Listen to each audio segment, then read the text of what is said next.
మాతృదేవో భవ, పితృదేవో భవ, ఆచార్య దేవో భవ, అతిథి దేవో భవ.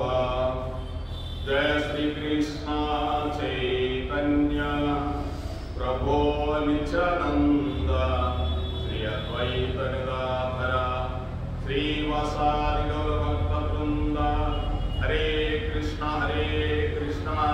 కృష్ణ కృష్ణ హరే హరే, హరే రామ రామ రామ హరే హరే. ఏడుకొండలవాడ వెంకటరమణ గోవింద గోవింద. ఆపదములవాడ ఒడ్డీ కాసులవాడ శ్రీనివాస్ గోవింద గోవింద. అహోబిల లక్ష్మీ నరసింహ స్వామి గోవింద గోవింద. ఉగ్రం వీరం మహావిష్ణుం జ్వలంతం సర్వతోముఖం నృసింహం భీషణం భద్రం మృత్యుం నమామ్యహం. అహోబిల మానవ క్రోడ కారంజ భార్గవ యోగానంద చంద్రవట పావన నవమూర్తి నరసింహ స్వామి గోవింద గోవింద. రాధాకృష్ణ గోవిందకి, రాధా శ్యామ్ గోవిందకి, బృందావన గోవిందకి, మధుర గోవిందకి. వసుదేవసుతం దేవం కంసచానూరమర్దనం దేవకీ పరమానందం కృష్ణం వందే జగద్గురుం. హే కృష్ణ కరుణ సింధో దీనబంధో జగత్పతే గోపేశ గోపికాకాంత రాధాకాంత నమోస్తుతే. తప్తకాంచన గౌరాంగి రాధే బృందావనేశ్వరి వృషభానుసుతే దేవి ప్రణమామి హరిప్రియే. ఏడుకొండలవాడ వెంకటరమణ గోవింద గోవింద. నిన్న మనం 4వ అధ్యాయంలో భగవంతుడు యదా యదా హి ధర్మస్య గ్లానిర్భవతి భారత అభ్యుత్థానమధర్మస్య తదాత్మానం సృజామ్యహం పరిత్రాణాయ సాధూనాం వినాశాయ చతుష్కృతాం ధర్మ సంస్థాపనార్థాయ సంభవామి యుగే యుగే. భగవంతుడు ఎందుకోసం అవతరిస్తాడు? భక్తుల కోసమే అవతరిస్తాడు. గోబ్రాహ్మణితాయ గోవుల కోసం భక్తుల కోసం అవతరిస్తాడు. మూడోది ఎందుకు? దుష్ట శిక్షణ చేసడానికి కోసం. ఈ మూడిని తెత్తడానికి ఏ అవసరం లేదు భూమి మీద అన్నాడు. అంటే భక్తులకి ఎవరండి? ఏడుకొండల మీద పోయే ప్రతి భక్తుడు భక్తుడే. భగవంతుడి మీద ప్రేమ కోరేస్తున్నాడా లేదా? ప్రతి భక్తుడిని రక్షించే దానికోసమే నేను ఇక్కడికి వస్తానయ్యా. సాధు సంరక్షణకి, దుష్ట శిక్షణకి, ధర్మ సంస్థాపన కొరకు, ఈ 3 ఉద్దేశముల వరకే నేను వస్తాను. ఇంకా దేనికోసం నాకు కావాల్సిన అవసరం లేదని భగవంతుడు చెప్తూ ఉన్నాడు. మరి ఈ విధంగా భగవంతుడు చెప్తూ, ఎవరైతే నా జన్మలు కర్మలు తెలుసుకుంటారో వాళ్ళకు కలిగే ఫలితాల గురించి భగవంతుడు మధ్యలో చెప్తున్నాడండి. జన్మ కర్మ చ మే దివ్యమేవం యో వేత్తి తత్వతః త్వత్వాదేవం పునర్జన్మ నైతి మామేతి సో అర్జున. అర్జున, ఎవరైతే నా దివ్యమైన జన్మము, భగవంతుని యొక్క జన్మము దివ్యమైనవి, కర్మములు, ఆయన చేసే కర్మలు ఏం చేసినా కూడా కర్మే. అంటే భగవంతుడు ఏ కర్మ చేసినా కూడా అది సత్ఫలితానికి సంబంధించింది. రాముడు అడుగు పెడితే ధర్మమే, ఇంకో అడుగు పెడితే సత్యమే. కృష్ణ పరమాత్ముడు ఇంటిలో ద్వారకా నగరుడు అడుగు పెట్టినాచి ధర్మమే. అలా ఉంటుందని భగవంతుడి కర్మలు. మన కర్మలు వేరు, మనం వేరు, భగవంతుడు వేరు. అందుకోసం అందరినీ ఏ భగవాన్ అనకూడదు. కలిగి భగవాన్ అంటే ఆ భగవాన్ అంటే ఎవరు ఉండరండి. ఇక్కడ అందరూ వెళ్ళిపోయేవాడు. భగవంతుడు ఆ కృష్ణ పరమాత్మే. అదే భగవంతుడు చెప్పింది. ఎవరైతే తెలుసుకుంటారో అటువంటి వాడికి మరణాంతరం మరలా జన్మము ఉండదు. అతడేమో నన్నే పొందుతున్నాడు అంటే మోక్షాన్ని పొందుతున్నాడు. మోక్షం అంటే తపస్సు చేస్తే రాదండి. మోక్షం అంటే ఏదో తపస్సు చేసి అయి చేసినంత మాత్రాన ఈ కలియుగంలో మోక్షం ఏమీ రాదు. తపస్సు చేయాలన్నా కూడా చాలా టైం పడుతుంది. కొన్ని సంవత్సరాలు, అసలు సెట్టింగ్ చేయాలంటే కొన్ని సంవత్సరాలు పడుతుంది. భగవంతుడి యొక్క జన్మలు కర్మలు తెలుసుకొని ఆనందంగా ఎక్కడ కూర్చున్నా కూడా ఏమి కృష్ణ పరమాత్ముడుగా ఏ చిన్నప్పుడు వచ్చాడు, ఎంత రాక్షస సంహారం చేశాడు, యశోదామాత ఎన్ని ఆటలాడించాడు, యశోదామాతని చవడం పెట్టించాడు, నంద మహారాజు అంటుంటే ఆ పాదుకులు ఇచ్చి నెత్తిన పెట్టుకోవచ్చు, నాన్నగారికి పాదుకులు అన్నాడు, అక్కడి నుంచి బయలుదేరాడు, భీమ అర్జునుడు నదుల సహదేవులు రక్షించాడు, ఏమి కృష్ణావతారం ఆ గోపికలందరికీ ఆనందాన్ని ఇచ్చాడు, ఆ రసక్రీడలు ఆడాడు, ఒకటేంటి రెండేంటి అని కృష్ణ పరమాత్మని రమిస్తూ ఉంటే చాలు, అదే మోక్షం అంటే. ఇంతకంటే మోక్షం ఎక్కడ ఉందండి? భగవంతుడి గురించి ఆనందంగా ఉండటమే. మన తల్లిదండ్రులు వాళ్ళు చేసిన సేవ గురించి ఏమి తల్లిదండ్రులుగా నాకు చిన్నప్పుడు ఎంత సేవ చేశారా, నేను వాళ్ళకి ఏమి చేయలేకపోయానే అని ఎంత బాధపడుతుందో ఒక్కొక్కసారి. అంటే అందరికీ దొరకదండి తల్లిదండ్రుల సేవ, అందరికీ దొరకదు మనం అనుకున్నట్టు. నాకు సగమే దొరికింది, నేను నిజం చెప్తున్నా ఇప్పుడు కూర్చొని. అంటే వాళ్ళ మీద నాకు అంత ప్రీతి ఉండదు, కానీ సగమే ఇచ్చాడు, ఆల్రెడీ మీతో పని నాకు తీసుకొచ్చాడు. అలా దొరకదు అందరికీ. భగవంతుడు సేవ కంటే తల్లిదండ్రుల సేవ ముందు దొరకాలని అదృష్టం ఉందా? అటువంటి సేవ దొరకాలంటే ఎంతమంది ఉందో అదృష్టం ఆలోచన తీసుకోండి. ఆ విధంగా భగవంతుడు సేవ అన్నిటికంటే ముఖ్యమైనది. వాటన్నిటికంటే ముఖ్యమైనది తల్లిదండ్రులు అంటే ఇంకొక జన్మకి ఇంకొక తల్లిదండ్రులు, కానీ జన్మించారు కదా, వాళ్ళ సేవ చేసి తరించాలా. ఈ తరిస్తూ భగవంతుని తరింపజేయాలి. అది తపస్సు అంటే ఏది? తపస్సు కాదంట, అప్పుడు చేసిన తపస్సు లేదు. కోసం భగవంతుని యొక్క జన్మ కర్మలు నిర్మలమైన భగవంతుని ఎంత ఆనందమో. ఒక్కసారి మీరు కృష్ణ పరమాత్మని కింద నుంచి పైదారు చూస్తే అసలు ఆ రూపమేంటి, ఆ కళ్ళేంటి, ఆ ముఖ్యేంటి, ఆ చెంపలేంటి, ఆ పెద్ద పెద్ద నామాలేంటి, నల్లటి వెంట్రులు భుజాల దాకా అందరిని అడ్డం పట్టుకొని అసలు ఎలా ఉంటాడు పరమాత్ముడు, ఆనందం చెప్పలేదు. అలా భగవంతుడిని అలా చూడటమే. బ్రహ్మ విబ్రహ్మై భవతి అంటే బ్రహ్మమును తెలుసుకున్నవాడు బ్రహ్మమే అగుతున్నాడు. ఇది ఉపనిషత్తు యొక్క వాక్యం. బ్రహ్మమును తెలుసుకున్నవాడు బ్రహ్మమే అయిపోతున్నాడు. మీరు భగవంతుడి గురించి తెలుసుకున్నారు కాబట్టి మీరు కొన్ని రోజులు భగవంతుడు అయిపోతారు అంతే. అంటే ఇంకేముండదు, నిరాకారం అనేది ఏముండదు, ఆ భగవంతుడు ఆకారంలో కలిసిపోవటమే. ఈ సారాంశం యొక్క శ్లోకము తెలుగుబడి ఉన్నది. భగవంతుని యొక్క దివ్యములకు జన్మ కర్మ లీలను యథార్థముగా ఎరుంగువాడు భక్తి పారవశ్యము చేత వారి అందే దత్త చిత్తుడై భగవత్ ధ్యాన నిరతుడై ఉండును. అంటే భగవంతుని యొక్క దివ్యముల జన్మ మీకు అర్థం అవుతుంది కానీ బయట వాళ్ళకి అర్థం కాదండి. ఏంటంటే భగవంతుడి జన్మ ఏంటి, కర్మలేంటి, అసలు కర్మకి ఇది కర్మ కదా అనుకుంటారు. అందుకే భగవద్గీత కృష్ణ యొక్క ఆ స్టోరీలు చదివినోడికి విన్న వాళ్ళకి ఏదైనా చూసిన వాళ్ళకి అర్థమవుతాయి కానీ బయట వాళ్ళకి వేరే రూట్లో ఉండే ఏమీ అర్థం కాదు. ఇప్పుడు ఎందుకు ఎవరి దగ్గరికైనా మీరు విష్ణు సహస్రనామం పేజీలు చదువుకుంటారు, ఓ చదివిందే చదువుకుంటారు, అదంటే అర్థమే తెలియదు.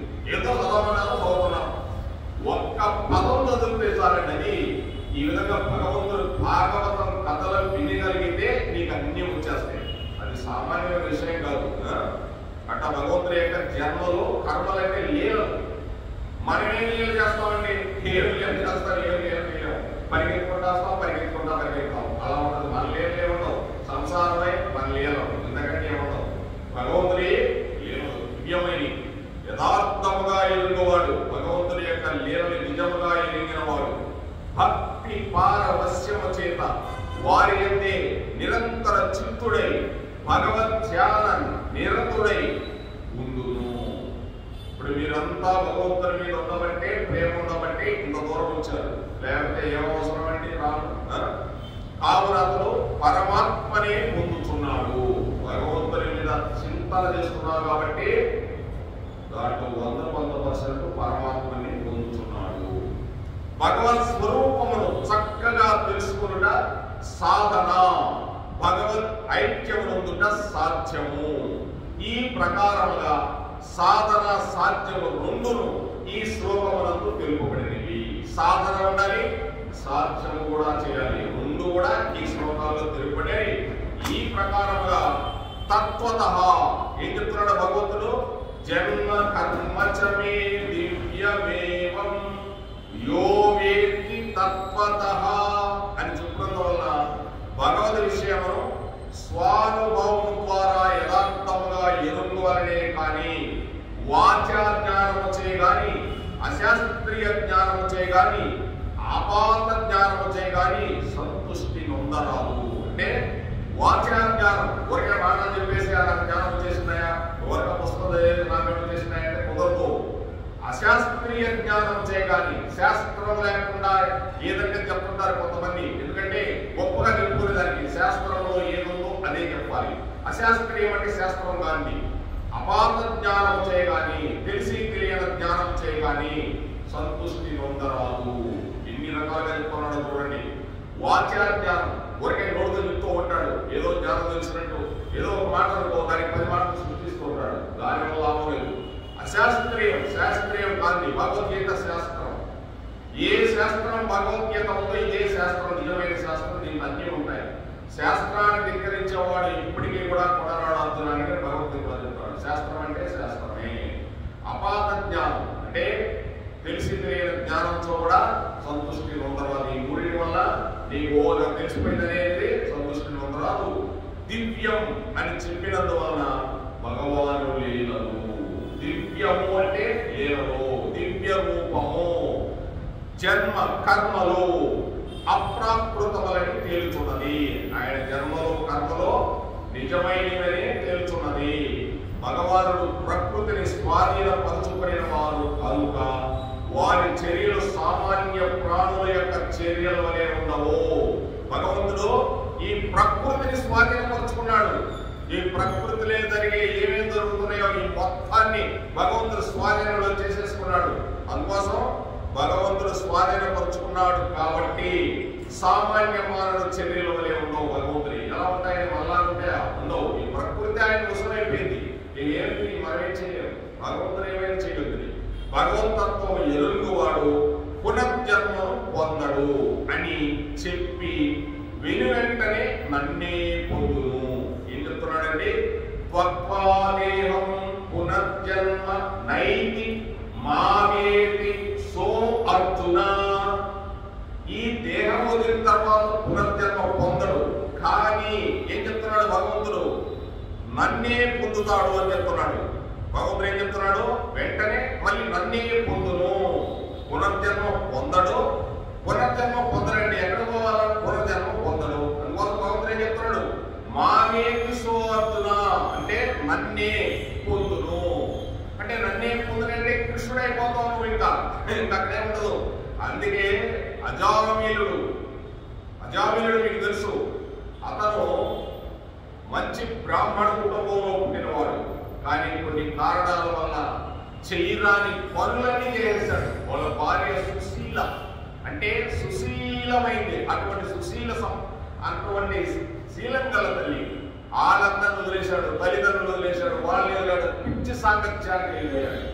లాస్ట్ లో నారాయణ అని పిలిచాడు. కొన్ని కారణాల వల్ల యమభటులు చూసి వాళ్ళ చిన్నపిల్లవాడి పేరు వాడు ఎక్కడో ఆడుకుంటున్నాడు, వాడి పేరు నారాయణ అని పెట్టుకున్నాడు. ఒరే నారాయణ నారాయణ అని పిలిచాడు. వచ్చానికి ఎవరు వచ్చారు? దివ్యమైన ఇద్దరు వచ్చారు, 4 చేతులతో వచ్చారు. మహావిష్ణువు ఎలా ఉంటాడో శంకు చక్ర గదాస్తవంతో వచ్చారు. ఇద్దరు వచ్చారు. వాళ్ళ రూపమే మీరు కూడా పొందుతారయ్యా అని చెప్తున్నాడు. అంటే అక్కడికి వెళ్ళిన తర్వాత ఇంకా మళ్ళీ ఈ రూపాలు ఏముండవు.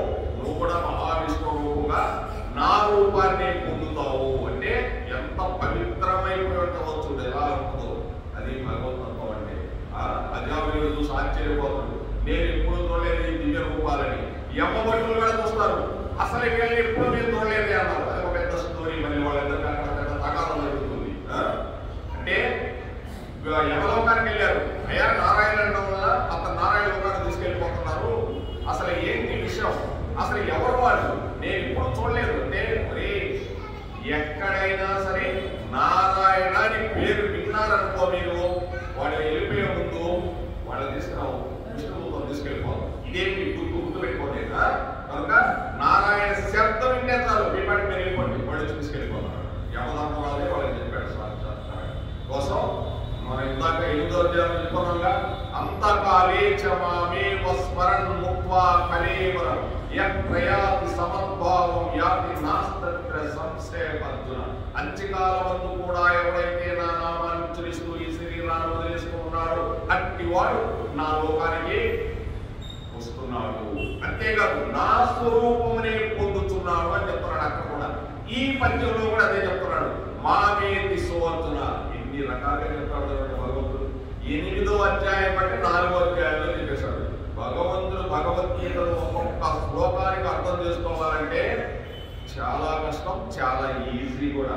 నీకు ఈ శ్లోకం అర్థమైపోయిందనుకో, ప్రతి శ్లోకం అలాగే ఉంటుంది. ఇంకా నీకు 700 శ్లోకాలు కూడా ఇదే లెవెల్లో వస్తూ ఉంటాయి. దివ్య రూపం చూసినప్పుడు, ఆయన 11వ అధ్యాయంలో విశ్వరూప సందర్శన చూసినప్పుడు ఇదే శ్లోకాలు వస్తాయి. అయ్యా నా రూపాలు చూడు, నన్నే పొందుతావు అంటాడు. అక్కడ వేరే రకంగా ఉంటాయి శ్లోకాలు. అందుకే అర్జునుడికి అర్థం కాక, ఏంటి స్వామి ఒకసారి ఆ కర్మలు చేయమంటావు, ఒకసారి కర్మలు చేయొద్దు అంటావు, నేనే చంపేదంటావు, నేనే పుట్టించేదంటావు, నీకేం సంబంధం లేదంటావు, ఇక నేనెందుకు అన్నాడు. చెప్పింది చేయవయా, అంతా నేనేను అన్నాడు. నాకేం అర్థం కావలేదు కృష్ణ అన్నాడు. అయితే నాకు శరణం ఉందన్నాడు. అది శరణాగతి పొందడమే మనకేం అర్థం కాకపోతే, అది శరణాగతిని ఇచ్చింది జగత్తులో ఇంకొకటి లేదు. మరి ఆనాడు ఆ యొక్క గజేంద్ర మోక్షంలో నా వాళ్ళు ఏడుకున్నాడు. అనుకోని లాస్ట్ అయితే నా వల్ల కాదు, శరణాగతి పొందుతున్నానని చెప్పేసి ఆ శరణాగతి పొందాడు. ఆ శరణాగతి పొందుతూనే ఎక్కడి నుంచి వచ్చాడు మహావిష్ణువు పరిగెత్తుకుంటా వచ్చాడు. వచ్చేసి ఆ ముసలిని సంహరించేసి గజేంద్రుడు రక్షించేసి వెళ్ళిపోయాడు. శరణాగతి అంత గొప్పదండి. శరణాగతిని మించింది ఇంకొకటి లేదు. మేవ శరణం మమ దేవదేవ, నువ్వు తప్ప నాకు ఎక్కర్లేదు దిక్కు అంటే చాలు, వెంటనే వచ్చేస్తానన్నాడు. ఈ విధంగా నన్నే పొందుతావు, నీకు ఇందులో సంశయం లేదు. అర్జున నా గురించి ఊరకే నాకు లేవలేవయా, చక్కగా నన్ను కంపల్సరిగా పొందుతావయా అని చెప్తున్నాడు భగవంతుడు. భగవంతుడు లేవలో అద్భుతంగా ఉంటాయి. మరి మనం అలా భగవంతుడు అలా చూస్తూ ఉండాలండి. అంటే ఈ విధంగా తొలిపడం వల్ల జన్మ రాహిత్య పదవి శూన్యము కాదని, కేవలం సచ్చిదానందకర ఆత్మస్వరూప స్థితి అది అని స్పష్టమవుతున్నది. అంటే జన్మరాహిత్య పదవి శూన్యము కాదు. అంటే జన్మరాహిత్య పదవి అనేది శూన్యం కాదు. అంటే ఈ జన్మరాహిత్యం అయిపోయినట్టు కాదు. సచ్చిదానందకర ఆత్మస్వరూప స్థితి అంటే నీవే ఆత్మవైపోతున్నావు. నీలో పరమాత్ముడే ఆత్మరూపంలో ఉండేది. ఇంకా నువ్వు ఈ శరీరము ఏమన్నావు, నీవే ఆత్మవై నీవే పరమాత్మవై అయిపోతున్నావు. అది పునరేకాక్షుడు మీరాబాయి ఇంకా మహాభక్తులందరూ కూడా దాని వెళ్ళిన వాళ్ళే. మొత్తం ఎటువంటి భక్తులు వెళ్ళారు వాళ్ళే. ఆయన భక్త తుకారాము భగవంతుడు గరుడు వాహనాన్ని పంపించాడు 500 సంవత్సరాల కిందట. అప్పుడు ఆయన పరిపాలన చేస్తుండేవాడు ఛత్రపతి శివాజీ. ఆయన టైంలోని ఇంద్రాణి నది అని, ఇంద్రాణి నది గరుడు వాహనం వచ్చి నిలబడుతుంది. గరుడు వాహనం రావట్లేదండి, మాట కాదు, ఎక్కవయాలని ఎక్కించుకెళ్ళిపోయాడు. అంటే ఆత్మస్థితుడైపోయాడు. వాళ్ళ భార్య ఇక్కడే ఉండిపోయింది. ఆమె సంబంధం, ఆమెవరో ఆమె ఏదో భక్తి చేసుకోవాలా, అందుకోసం ఆమె లపటంలో ఉండిపోయింది. ఆయన పట్ల వెళ్ళిపోయాడు. ఎవరు చేసుకున్న భక్తి వాళ్ళదే. ఒకరి భక్తి ఒకరికి రాదు. ఒకరికి తప్పు తీసుకోమంటే ఇంకొకరు తీసుకోరు. హాస్పిటల్లో నేను పడున్నాను, మా ఆవిడని నా తప్పు తీసుకోమ్మా అంటే నేను తప్పు తీసుకున్నాను. అయ్యో బాబు నొప్పి అంటే అయ్యా బాబు నొప్పి అంటుందంటే ఎందుకు తీసుకుంటే దాని నొప్పి అది తీసుకునే దానికి అధికారం ఉందా? లేదు. నీ బాధలో పడాల్సిందే, నీ కర్మల్లో పడాల్సిందే. అందుకే నువ్వు దారిలో పోయేటన్ని సంపాదించుకొని వచ్చి మా కర్మలన్నీ ఇంట్లో మూట పెట్టుకుంటాను నేను. ఆ మూట వెళ్ళిపోయేటప్పుడు నీకు తెలుస్తుంది. ఆ మూట అంతా ఇప్పుకొని నా కొడుకులు భార్య బిడ్డలు కోడలు అల్లుళ్ళు అంతా తింటారు. ఆ చేసిన పాపం ఎవరు? నేను. దారిలో పోయేటన్ని రిచుల్లో పెట్టుకున్నా పాపం అంతా. ఈ మూట ఏం తగ్గిస్తావు, మూట వెళ్ళించిపోతావు. ఈ మూట పాపం నా ఇంటికి వస్తుంది, నేను అనుభవించాలా అని. అందుకోసం వాల్మీకి రామాయణంలో ఉంది కదండి, ఎవరు పాపకర్మంలో అనుభవించాలని చెప్పారు వాళ్ళు. ఎవరు చెప్పారు?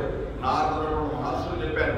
అయ్యా ఎందుకైనా గొప్ప పని చేస్తామంటే ఏమైనా తప్పేమో భార్య బిడ్డలు పోషించుకోవాలా కాకుండా ఇంకేం మంచి పని చేయలేవు అన్నాడు. వాల్మీకి అంటే ఏదో అటవీకుడు కాదండి, ఆయన కూడా ధర్మాత్ముడు, మంచి బ్రాహ్మణ వంశంలో పుట్టినవాడు. కొంత ఆహారం లేక తల్లిదండ్రులకు వస్తారు, ఆయన ఆ విధంగా దొంగతనానికి వస్తాడు. అంతేగాని వాల్మీకి అటవీక ప్రాంతంలో పుట్ల, ఆయన కూడా మహాబ్రాహ్మణుడు. ఆయన కథ రామాయణంలో ఫస్ట్ చదువుకోవచ్చు. అలా ఎవరు పాపకర్మలో వారైనా నీకుగా పాపం అంటాడు. పోయి అడుగుస్తే నాకే సంబంధం ఆయన తెలిసిపెడతా నేను తింటున్నాను, నాకే సంబంధం అన్నాను. ఓహో అంటే నాకెందుకు లేదు చెప్పి ఆయన కూడా ఏ భగవతత్వానికి కావాలో ఆ భగవతత్వంలో రామనామం ఏదో చేసుకొని ఆయన కూడా ముక్తి పొంది ఆ రామాయణం జరగబోయే ముందే రాసేస్తాడు. రేపు రాముడు ఏం చేస్తాడు ఈ రోజు రాసేస్తాడు, రేపు రావణాసుడు ఏం చేస్తాడో వాడికి తెలియదు ఏం రాసేస్తాడని, ఎవరికే తెలియదు. ముందే రాసేసేవాడు రామాయణం మొత్తం, అంతమ్మ కూర్చునేవాడు, రేపు జరిగేది రేపు జరిగిపోతుంది, మళ్ళీ రేపు రాసేవాడు ఎదురు జరిగేది. అది రామాయణం వాల్మీకి బ్రహ్మదేవుడు వచ్చాడు. ఆ విధంగా భగవంతుడు చేరుకోవాలంటే ఆత్మస్వరూప స్థితి అయి ఉండాలి. అంటే ఇంకా ఆత్మ నీవు నేను ఒకటే. ఏ పదార్థం ఏ ఉండదు. అన్ని జీవరాశులను ప్రేమించండి. భగవతత్వం తెలుసుకుంటేనే వస్తుంది. ఊరికి అన్ని జీవరాశులను ప్రేమించాలంటే రాదండి. భగవతత్వం, భగవంతుడు లీలలు, జన్మ కర్మ, నా లీలలు ఎటువంటివి అవి చదివితే ఆనందంగా నీ చెవులో పెడితే. అందుకే సినిమాలు చూసినప్పుడు చూడండి, పెద్ద పెద్ద యాక్టర్స్, మహా యాక్టర్స్ చూపించారు చూడండి, ఆయన చేస్తున్నాడా వెనక ఉండే లీలలు ఆయన చేస్తున్నాడు. ఆయన డైరెక్టర్ అనుకుంది ఆ లీలల స్వరూపం చూపించినప్పుడే అంటున్నప్పుడు అసలు భగవంతుని డైరెక్టర్ కృష్ణుడు గారిని చూడగలిగితే వెంకటేశ్వర స్వామి అక్కడ ఉండేది. అమ్మో ఏమి రూపం అనుకోవు. స్వామిని చూస్తేనే 9.5 అడుగులు వెంకటేశ్వర స్వామి. కృష్ణ పరమాత్మ ఆ రోజు విశ్వరూపం తెచ్చినప్పుడు అన్నపీఠ బ్రహ్మాండాలన్నీ దాటిపోయాడు. ఆ రూపాన్ని చూసి వెంబేలెత్తిపోయారు అందరూ కూడా. అటువంటి రూపం అది భగవంతుడు సామాన్య రూపం. ఆ రూపం చూస్తే నీ మనసు మారతా ఏంటి? అక్కడ కూడా అవసరం లే, ఇలా చూస్తా ఉంటే భగవంతుడికి ఎలా ఉంటాడా అని ఆ జన్మ కర్మ ఈ వచ్చేస్తున్నాడు. దేహంలో విడిచి నన్నే పొందును. ఈ దేహాన్ని విడిస్తే ఇక నన్నే పొందుతాడా? దేహంతో పని లేదండి. దేహం ఎప్పుడు పొందదు, దేనికి సంబంధం లేదు. ఆత్మస్థితే, ఆత్మస్థితిలో ఉండాలి నీవు ఎప్పుడు కూడా. అను వాక్యం యొక్క అర్థము దేహమును విడిచిన పిదపే మోక్షమును పొందునని కాదు. వాస్తవముగా ఏ క్షణమున మనుషుడు భగవతత్వమును లెస్సగా ఎరుగునో ఆ క్షణమనే దేహం ఉన్నప్పుడే అతను మోక్షమును పొందుతున్నాడు. అంతే కదండి. దేహం వెళ్ళిపోయిన తర్వాత మోక్షం పొందేది ఏంటండి? దేహం వెళ్ళిపోయిన తర్వాత మోక్షం పొందలేవు. దేహం ఉన్నప్పుడే మోక్షం పొందాలి. ఈ దేహం లేకపోతే ఏం చేయలేము మనం. ఈ దేహం ఉన్నప్పుడే భగవంతుడు తెలుసుకోవచ్చు, భగవంతుడు ప్రసాదం తినచ్చు, భగవంతుడు నామం ఉచ్చరించవచ్చు, భగవంతుడి యొక్క వీరుల ముందుగా వినవచ్చు, భగవంతుడికి సేవ చేయొచ్చు, ఏమైనా చేయొచ్చు. దేహం కోరే పని. దేహం లేకపోతే ఏమీ చేయలేవు. దేహము ఆత్మ ఇది మళ్ళీ వస్తుంది 13వ అధ్యాయం. క్షేత్రము క్షేత్రజ్ఞుడు వస్తుంది. పొలము పొలము దున్నేవాడు. అదొకటి. క్షేత్రం అంటే పొలము, క్షేత్రజ్ఞుడు అంటే పొలం దున్నేవాడు. ఈ రెండు వస్తాయి. మామూలుగా చెప్తారు కృష్ణ పరమాత్ముడు అన్ని అధ్యాయాలు అన్ని రకాలుగా చెప్పాడు. కొంత పొలం ఉంటే లాభం పెట్టి అలాగే ఉండిపోతుంది. దున్నేవాడు కావాలిగా ఆత్మ. పొలం అంటే ఈ దేహము. ఈ దేహాన్ని ఏ విధంగా నువ్వు దున్నుకుంటావో దున్నుకో. నువ్వు మంచి మార్గాలు చేసుకుంటావో లేకపోతే చెడ్డ మార్గాలు చేసుకుంటావో అదే క్షేత్రము క్షేత్రజ్ఞుడు అని. అదొక పెద్ద అధ్యాయం. ఇలా భగవంతుడు చెప్పేది భగవంతుడు కాదు, మనకే అర్థం అవ్వాల. మనుషుడు భగవతత్వమును బాగా తెలుసుకున్నాడు అనుకో కృష్ణ లీలలో. ఆ కృష్ణ లీలలో ఉన్న ఆనందం తెలుసుకున్నావు అనుకో నీకు క్షణమే ఈ దేహం ఉన్నప్పుడే మోక్షాన్ని పొందదు. ఎప్పుడు రమిస్తూ ఉంటావు. అదే జ్ఞానం అంటావు చూడు. ఆ జ్ఞానం దాకా చేసినా రాదు. నువ్వు బాగా దాని మీద థియరీ తెలుసుకోవాలి. థియరీ తెలుసుకున్న తర్వాత ప్రాక్టికల్కి వెళ్ళాలి. అంతే కదండి. భగవద్గీత పుస్తకం ఉంది. ఈ భగవద్గీత గ్రంథం, ఇది పుస్తకం కాదు, ఆ ఉపనిషత్తుల గ్రంథం. ఈ గ్రంథంలో తెలుసుకున్న తర్వాత నువ్వు థియరీ నుంచి ఇది ప్రాక్టికల్కి వెళ్ళాలి. అంతేగాని థియరీ లేకుండా ప్రాక్టికల్కి వెళ్ళలేదు ఎప్పుడు కూడా. సైన్స్ ల్యాబొరేటరీస్ ప్రాక్టికల్ థియరీ చెప్తాడు ముందు, తర్వాత ప్రాక్టికల్ చూపిస్తాడు ఎలా చేయాలనేది. ఒక కప్పని తీసుకొస్తాడు. మీరు బైబిల్స్ తెలుసు, మీకు తెలుసు, ఎవరో చదువుకుంటారు. ఆ కప్పని తీసుకుని ముందు థియరీ చెప్తాడు. దాన్ని ఎలా పోయాలో మొత్తం కోసి దాని గుడ్డు సూదులు చెప్పి దాని ముందు పొరం చూపిస్తాడు. అప్పుడు ప్రాక్టికల్. ఆ విధంగా ఇది థియరీ. దీంట్లో నుంచి నువ్వు బయటకు వెళ్ళాలి. దీన్ని ఏం చేయాలో చెప్తుంది ఇది భగవద్గీత. ఏం చేయాలా ఏం చేయకూడదు ఇంకా దేంట్లో దొరకదు నీకు. వీళ్ళందరూ కవిత్వాలు రాసి ఇవన్నీ కాదు. భగవద్గీతలేనే నీకు శాస్త్రపరంగా దొరుకుతుంది. నువ్వేం చేయాలా ఏం చేయదు. ఏమన్నా ఉందా భగవద్గీతలో వేరే చెప్తున్నాడు? ఏమీ లేదు. అంతలు భగవంతుడి గురించి భక్తుల గురించి ఈ రెండే వస్తుంటాయి ప్రతి శ్లోకంలో. ఆ విధంగా దేహం ఉన్నప్పుడే నువ్వు మోక్షాన్ని పొందాలి. దేహం పోయిన తర్వాత మోక్షం పొందడం. మరి హిరణ్యాక్షుడు హిరణ్యకశిపుడు ఎంత తపస్సు చేశారు. దేహం పోయిన తర్వాత ఏమన్నా భగవంతుడు ప్రత్యక్షమయ్యాడా? కాదు. దేహం ఉన్నప్పుడే ప్రత్యక్షమయ్యాడు. రావణాసురుడు కూడా దేహం ఉన్నప్పుడే పరమేశ్వరుడు బ్రహ్మదేవుడు 2 సార్లు ప్రత్యక్షమయ్యారు. వాడు అన్నిసార్లు వరాలు కోరుకున్నాడు. అన్నిసార్లు ఇస్తానన్నాడు. ఏమన్నా ఉన్నాడా? ఎన్నిసార్లు వరాలు కోరుకున్నా ఏమన్నా ఉన్నాడా భూమి మీద? ఎందుకు లేడు? చేసేదంతా మంచి పనులు చేస్తున్నారు కాబట్టి ఏం లేదు. చేసేది ఒక మంచి పని లేదు. రావణాసురుడు ఎవరింట్లో వస్తువు కనిపించుకోవాలంటే తెచ్చుకున్నాడు. ఏది కనిపిస్తే తెచ్చేసుకుంటాడు. ఇక భూమి మీద ఉంటాడంటే ఉండనే ఉండడు. పరమేశ్వరుడు అంతటోడు వర్ణించినా కూడా ఆనాడు మరి రాముడు సంహరిస్తుంటే, ఏమయ్యా రామచంద్ర, నా పరమ భక్తుడయ్యా, ఎందుకయ్యా సంహరిస్తున్నామని ఎన్నో సోమం తీసుకురాలేదే రాడు. ఆ పరమేశ్వరుడే రాముడు.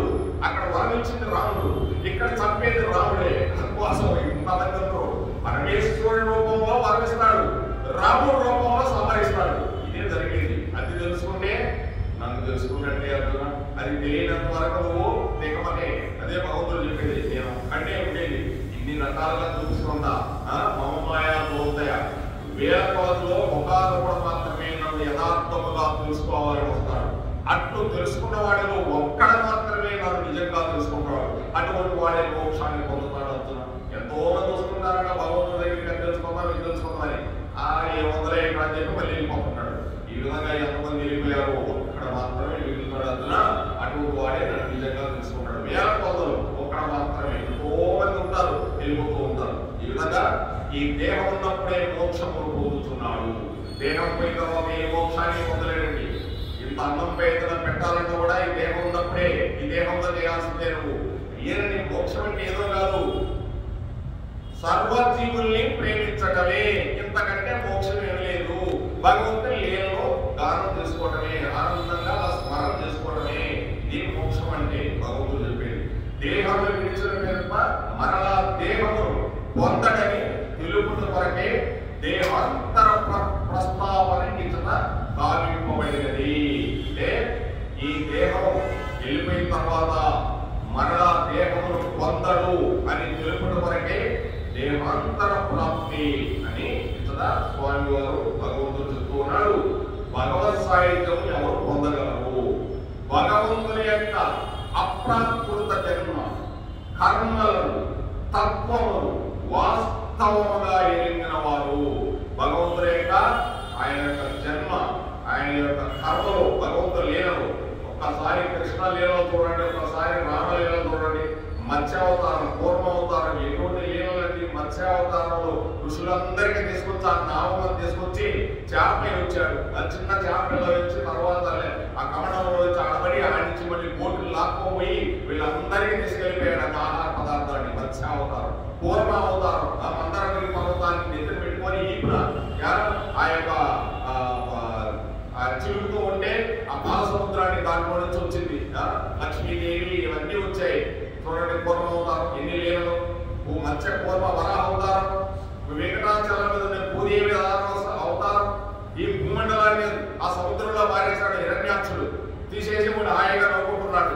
అటువంటి భూమ్యాకాశాన్ని తీసుకొచ్చి దంతా మీద పెట్టుకొని ఇలా తిప్పాడు ఆయన. చూడండి కూర్మ అవతారం ఎన్ని లీలలు. లక్ష్మీ నరసింహ అవతారం ఎటువంటి లీలలు చేశాడండి. వామన అవతారం ఈ రోజు అసలు ద్వాదశి వామనుడు గురించి చెప్పుకోవడం చాలా గొప్ప విశేషం. వామన అవతారం ఎటువంటి లీలలు చేశాడండి. వెళ్ళిపోతున్నాడు బలిచక్రవర్తి అడిగాడు, ఏమయ్యా 2 అడుగులన్నా 3 అడుగులన్నా 3 అడుగులన్నా నా నెత్తిని పెట్టి స్వామి అన్నాడు. ఎక్కడికి వెళ్ళిపోయాడు? ఆకాశ మార్గానికి వెళ్ళిపోయాడు. బ్రహ్మదేవుడు అక్కడ ఉన్నాడు. వచ్చేస్తున్నాడు మా తండ్రి గారి మాకు వచ్చేస్తున్నాడు పరిగెత్తాడు. కోలాహలంగా తన పైన బ్రహ్మదేవుడు వచ్చాడు. ఏమయ్యా కోలాహలం ఎలా ఉంటుందంటే ఈ భూలోకం లాగానే అక్కడ ఉంటుందండి బ్రహ్మలోకం. ఈ భూలోకంలో మన తిరిగినట్టు వాళ్ళు విడుకుంటారు. వాళ్ళకి సంబంధించిన వేరుగా ఉంటాయి. అలా కాదు, ఆ తత్వం వేరుగా ఉంటుంది. అందరూ కోలాహలంగా అంటున్నారు. ఓ స్వామి వారి పాదం వస్తుందంటే పరిగెత్తుకొని వచ్చాడు బ్రహ్మదేవుడు.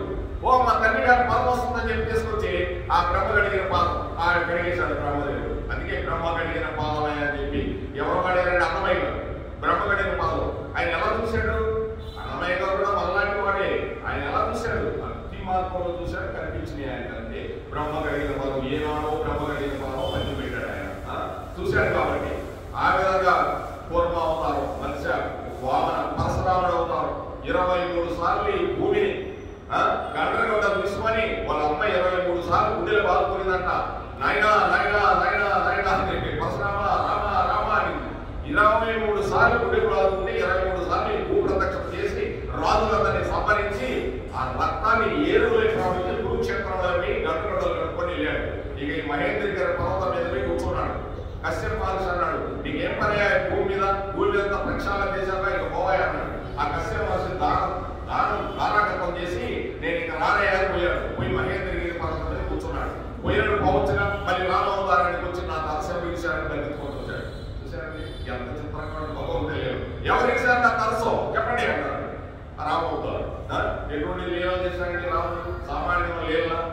మళ్ళీ బలరాముడు ఏం చిన్న లీల చేశాడు బలరాముడు. ఇంకా కృష్ణుడు పరమాత్ముడు అంటావా, ఆయనకి 9వ అవతారం లేదు. స్వయం భగవాన్ కృష్ణస్తు, బలరాముడు 9వ అవతారం. స్వయం భగవాన్ కృష్ణస్తు, ఆయన లీలలు అలా ఉన్నాయి. ఇంకెన్ని లీలలు ఉన్నాయో నారదుడు ఎంతరేమో లీలలే. వ్యాస భగవానుడు, పులు మహర్షి 24 అవతారాలు ఎత్తారు భగవంతుడు. ఈ లీలలన్నీ ఎవరు తెలుసుకుంటున్నారో వాడు నన్ను చేరుకుంటున్నారు. ఈ మరలా మామేది సువార్తన అంటే నన్నే పొందుతున్నాడు. ఇదేమైపోయిన తర్వాత చెప్తున్నాడు భగవంతుడు. ఏ లీలలో తెలుసుకోను, నేనేమీ తెలుసుకోలేను. కృష్ణ నీకు ఒక నమస్కారం చేస్తాను అంతే. లీలలో తెలుసుకున్నట్టే నాకేం తెలియదయా. త్వమేవ శరణం మమ దేవదేవ, నీ ఒక్కడికే పాదాభిషేకం చేసుకుంటారు. రోజు శాస్త్రాంగ దండ ప్రణామాలు ఆనందిస్తారు. వాడు ఏం తెలియలే పనిలే పాపం మోక్షం చేద్దాం అనుకుంటాడు. అలా ఉండదు భగవతత్వం. భగవంతుడికి ఆ తత్వం వేరుగా ఉంటుందండి. ఒక్క నమస్కారం చేస్తుంది ప్రేమతో చేయాలని. ఈ విధంగా భగవంతుడి కర్మలు తత్వాన్ని వాస్తవముగా ఎరగాలి. వాస్తవంగా ఎవరో చెప్పి ఎక్కడెక్కడో చెప్పి అని కాదు. ఏ శాస్త్రంలో ఉందో ఆ శాస్త్రం యథాతథంగా చెప్పాలి. ఆ శాస్త్రం చెప్పినప్పుడే నిజమవుతుంది. పూర్వం ఎందరో మహనీయులు ఆ ప్రకారంగా దైవత్వం ఎరిగి తరించి ఉండిరని వచించుతున్నారు. అయ్యా ఈ విధంగా పూర్వం ఎందరో మహనీయులు ఆ ప్రకారంగా దైవతత్వాన్ని ఎరిగి మహనీయులు తరించిపోయారాయా అని చెప్తున్నాడు భగవంతుడు. వీతరాగ భయక్రోధ మన్మయా మాముపాశ్రితాః బహవో జ్ఞాన తపసా బుధ మద్భావమాగతాః. భగవంతుడు చెప్తున్నారు అనురాగం, భయం, క్రోధము విడిచిన వారు, నాయందే లగ్నమైన చిత్తము గలవారు, నన్నే ఆశ్రయించిన వారు అనేకులు ఇట్టి జ్ఞాన తపస్సు చే పవిత్రులై నా స్వరూపము మోక్షమును పొంది ఉంటుంది. ఇందాక సులభం చెప్పండి. జన్మ కర్మ ఏవచ్చ దివ్యం. నా జన్మము కర్మము ఎవరు తెలుసుకుంటారో వాళ్ళు మోక్షాన్ని పొందుతున్నాడు. ఎంత డిఫరెన్స్ ఉంటుందో చూడండి. ఎంత ఒకేగా ఉంది. ఇదే చెప్తున్నాడు అనురాగము, భయము, క్రోధము విడిచిన వారు. అనురాగం అంటే ఏంటండి?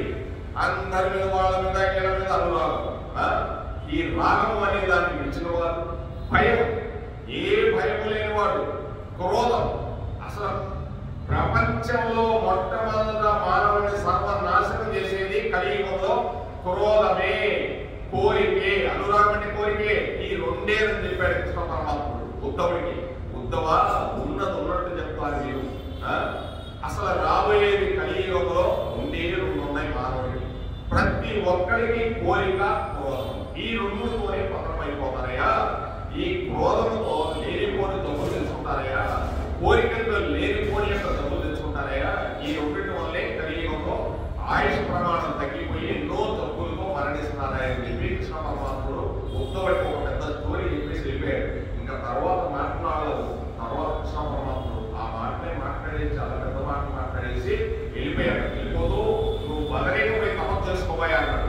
ఎదురు అనే కృష్ణ పరమాత్ముడు ఉంటే మళ్ళీ బదరీకి పోవడం ఏంటండి? భగవంతుని ఎదురుగా కనిపించాడు, మళ్ళీ నేను బదరీకి పోవడం ఏంటన్నాడు. కాదు కాదు, కొన్ని పాపకర్మలు ఉన్నాయి. నువ్వు కూడా రాజవంశంలో ఉండి నాతో పాటు పంచపక్ష ప్రమాణాలను కొన్ని అనుభవించున్నావు. ఇవన్నీ పోవాలంటే నేను కనిపిస్తే కాదు, నీ మనసు నువ్వు ఏం చేసుకోవాలి? ఆత్మస్థితులు వై. ఇందాకేం చెప్తున్నాడు భగవంతుడు ఇక్కడ? సచ్చిదానంద గణ ఆత్మస్వరూప స్థితి నువ్వు పొందాలి. అంటే ఇక నేను ముద్దవని కాదు, ఈ పేరు ఇక్కడదే, ఈ శరీరం ఇక్కడ తగిలించాను, నేను ఆత్మస్వరూపుడిని, నీవు నేను ఒక్కటే అని తెలుసుకోవాలని బదరికి తపస్సు. అందుకు బదరికి అంతేగాని ఊరకే కాదు. మనం కూడా తెలుసుకోవాలంటే ఇక్కడి నుంచే తెలుసుకోవాలి. ఇప్పుడు బదరికి పోయేదానికి లేదు. మనం బదరి ఎక్కడ పెంచులు పోరా, ఎక్కడ పోయినా కుదరదు. ఎక్కడికి పోయినా మనసు ఇంటికి లాగాల్సింది. సాయంత్రానికి ఎక్కడికైనా పో, తిరుమలకి వెళ్ళండి. కాసేపు అయిన తర్వాత ఏమైనా దమ్ముంటావా? ఆ మాటలు ఈ మాటలు మధ్యలో మావిడ మాటలు వాళ్ళతో మాటలు ఎప్పుడు క్యూలు అయిందో దాన్ని చూస్తాము. వెళ్ళిపోతాను. ఎప్పుడెప్పుడు రూమ్ పోయి కొనుక్కుందామా? ఇదే కానీ ఇంకెవరైనా ఉంటుందని ఏమో. ఆ సెల్ ఫోన్ లో ఎవరైనా మాట్లాడారు ఏదో తొందరగా మీరు చూసుకోవాలా? ఇదేనండి కోరిక. ఇదే వీటిని నిర్మూలించమని చెప్తున్నాడు భగవంతుడు. అనురాగము, భయము, క్రోధము విడిచిన వారు, నాయందే లగ్నమైన చిత్తము గలవారును, నన్నే ఆశ్రయించిన వారు అగు అనేకులు ఇట్టి జ్ఞాన తపస్సు చే పవిత్రుడై. జ్ఞాన తపస్సు అంటే ఇదేనండి. తపస్సు అంటే తపస్సు చేయడం కాదు, నువ్వు దాన్ని పదే పదే పదే భగవంతుడు అలా మనసులో పెట్టుకోవడమే. ఏదన్నా ఇప్పుడు నా కుమారుడు ఎవరు ఉన్నాడు, కూతురు ఉందనుకో, మనలో ఎవరో ఒకరు ఉన్నారనుకో, నా మనసు పదే పదే వాళ్ళ మీద ఉందనుకో, అదే తపస్సు. ఆ తపస్సునే భగవంతుడు మీద పెట్టమంటున్నాడు. అది ఉండేదే ఎంతసేపు ఉండేదే, ఉండకపోయేదో లేదు. భగవంతుడు ఒక్కడే సత్యమైన వాడు. నా మీద మనసు పెట్టిన వాళ్ళు పవిత్రుడై నా స్వరూపమును మోక్షము పొంది. ఎంతో మంది మోక్షాన్ని పొంది ఉన్నారన్నాడు. మన కళ్ళ ముందే మొత్తాగా వేరబడి మన కళ్ళ ముందే తుకారాం మోక్షాన్ని పొందాడు, మీరాబాయి మోక్షాన్ని పొందింది, పుండరీకాక్ష మోక్షాన్ని పొందాడు. లేదా పుండరీకాక్ష ఎటువంటి బ్రాహ్మణోత్తముడు అని ఎటువంటి పనులు చేశాడంటే భగవంతుడి మీద నేను మనసు పెట్టాడంటే ఏంటి? ఆత్మస్థితి అయి ఉంటాడు. అందుకే ఆత్మస్థితి రూపుడే ఇలా చూస్తూ ఉంటాడు, ఆత్మజ్ఞానానికి పొందాడు. వాళ్ళ తండ్రి గారు కూడా ఇన్ని రోజులు నేను తెలుసుకోలేకపోయినాను, ఆత్మతత్వాన్ని తెలుసుకున్నాను ఆయన చాలా తొందరగా. ఆయన భగవతత్వాన్ని తెలుసుకున్నాడు. వెంటనే వైరాగ్యం అంటే డ్రాప్ రాదండి, అది ఫ్లడ్ గా వచ్చేస్తుంది. ఒక్కసారి మోసం వస్తుంది వైరాగ్యం. వైరాగ్యం చిన్నగా రాదు, డ్రాప్ లాగా. నీకు వైరాగ్యం వచ్చిందంటే స్పీడ్ గా వచ్చేస్తుంది వైరాగ్యం. ఆ వైరాగ్యం అనేది భగవతత్వం తెలుసుకుంటాడు. పునరేకాంశకి వైరాగ్యం చాలా ఫ్లడ్ లాగా వచ్చేసింది.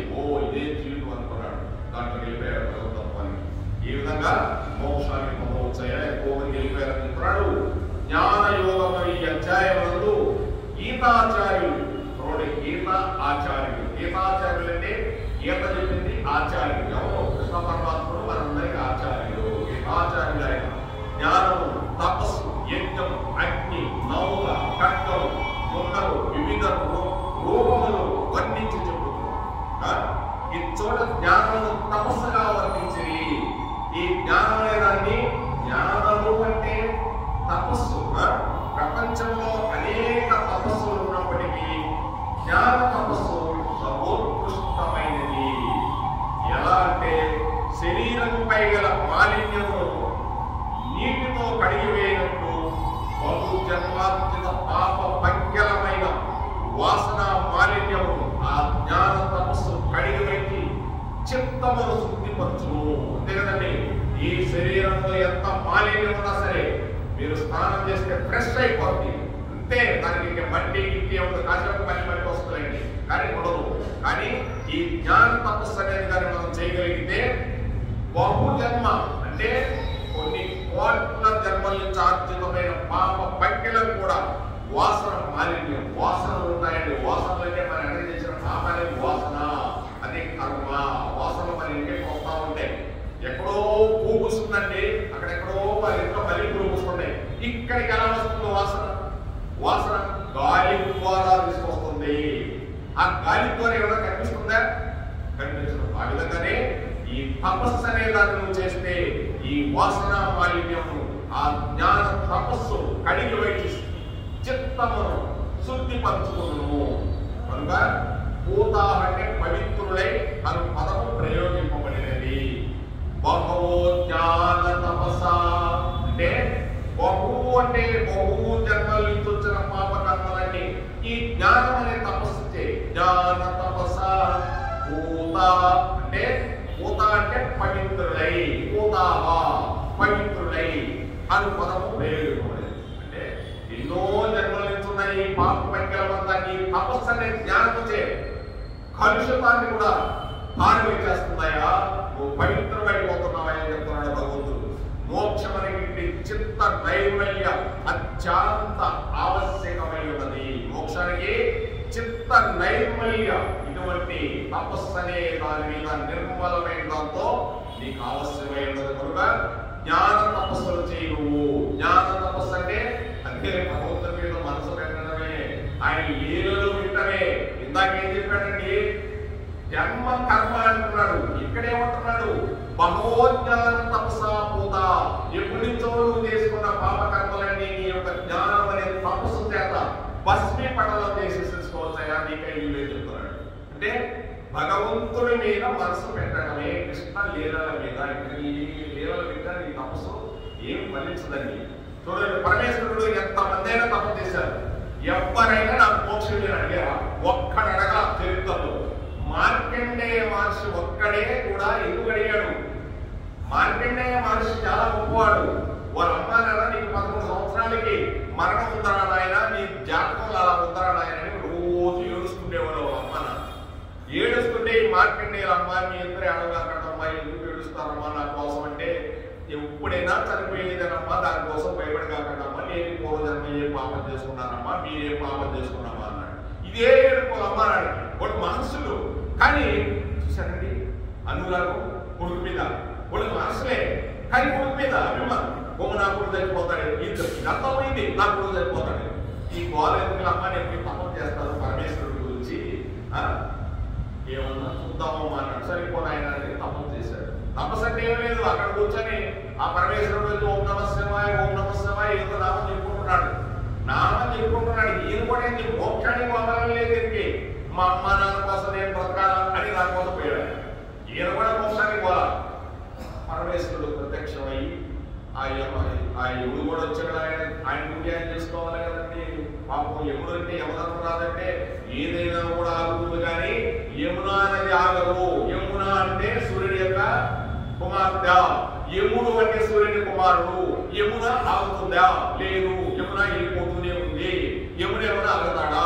ఎవరికైనా వాడికి వచ్చింది టైము ఆగుతాడా? ఆగమన్నా ఆగదు, తీసుకెళ్ళిపోతాడు. ఇది సూర్యుడు ఎక్కడైనా ఆగుతాడా? ఆగదు. ఆయన ఎట్లా వెళ్ళిపోతుంటాడు, యమునా నది కూడా వెళ్ళిపోతుంటుంది. యముడు కూడా వెళ్ళిపోతూనే ఉంటాడు, అంటే తీసుకెళ్ళిపోతూనే ఉంటాడు. ఆయన కూడా ఆగమన్నా ఆగదు. నా సమయం వచ్చేసింది, నేను వచ్చి తీసుకెళ్ళిపోతాడు. భగవద్గీత అవుతున్నాడు, నీ భగవద్గీత నాకు సంబంధం లేదు, నీ టైం వెళ్ళిపోతుంటాడు. అయ్యే పట్టించుకోడు. ఆ విధంగా ఈ మార్కండేయుడు కూడా లాక్కోబోతుంటే పరమేశ్వరుడు వచ్చి ఆయన తప్పించాడు. తప్పించితే ఏమో మోక్షం అడిగాడా? అడగలేదు. చిరంజీవిగా ఉండిపోతాడు. చిరంజీవిగానే ఉన్నాడు ఆయన ఇప్పుడు కూడా. మోక్షం నారాయణుడే మోక్షం ఇవ్వగలిగింది. ఏ రూపంలో వచ్చినా నారాయణుడే జనార్దనుడే మోక్షం ఇవ్వాల్సిందే, కానీ ఇంకెవ్వరి వల్ల మోక్షం లేదండి. ఒకటి అందుకే నన్ను తెలుసుకున్నవాడు అవుతున్నా నా లోకానికి వస్తాడని చెప్తున్నాడు భగవంతుడు. ఈ విధంగా చిత్తము నిర్మలమై అత్యంత ఆవశ్యకమై ఉండాలి. ఈ చిత్తము నిర్మలంగా ఉండాలి. అయితే జ్ఞాన తపస్సు అనగానేమి?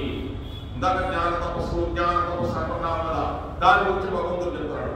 రాగము భయము క్రోధములు లేకుండా భగవన్ మయుడై ఉండుట.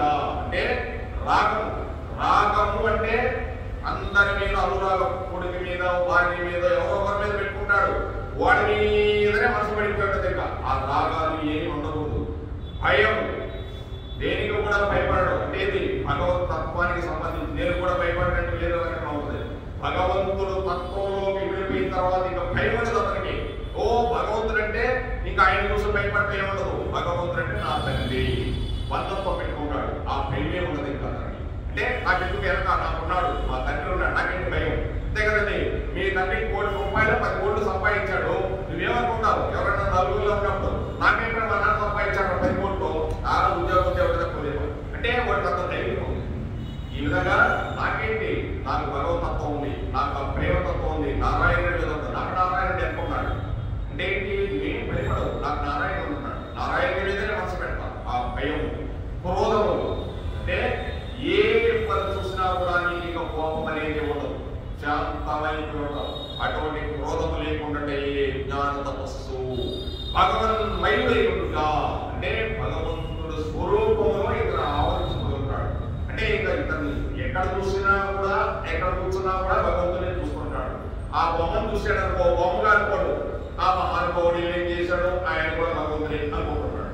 ఆ దండం చూసి ఆ దండ కూడా భగవంతుడు అనుకుంటున్నాడు. అంటే దండ రావాలన్నా ఎక్కడ గురించి రావాలి. ఆయన గురించి హరివరస్వామి, స్వామి అలా తప్పించిపోతుంటాడు.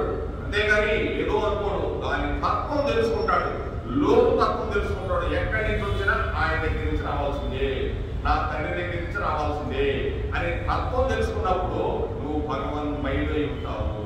ఏదైనా భగవన్ మయుడై ఉంటావు. ఈ ఇనుప రాడు రావాలంటే ఎక్కడి నుంచి రావాలండి? భగవంతుడు మట్టిలో నుంచి రావాల్సిందే.